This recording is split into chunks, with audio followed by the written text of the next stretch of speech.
என்னடாச்சு உங்களுக்கு? எப்ப பார்த்தாலும் ராக்கி ராக்கி ராக்கி ராக்கின்னு சொல்லிட்டு போகடா அந்த பக்கம். புதுசா வந்திருக்கால, அதான் ஒன்னும் தெரியல. வா.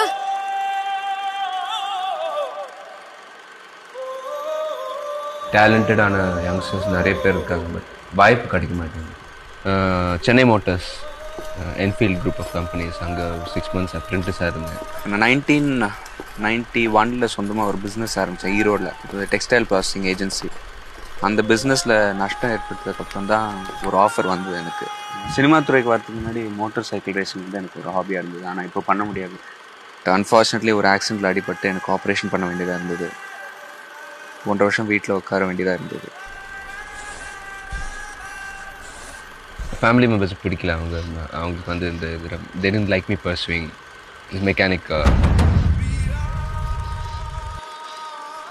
People just started tearing me apart. நான் பட்ட கஷ்டங்கள் கொஞ்சம் நாங்கள் கிடையாது, நிறைய கஷ்டங்கள் சமைச்சிருக்கேன். So you have to be at the right place at the right time.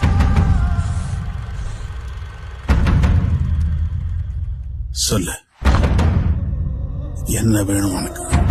So automobile engineering கற்றுக்கணும், ஒரு சொந்த ஒர்க் ஷாப் ஓப்பன் பண்ணணும். நானும் ஒரு நாள்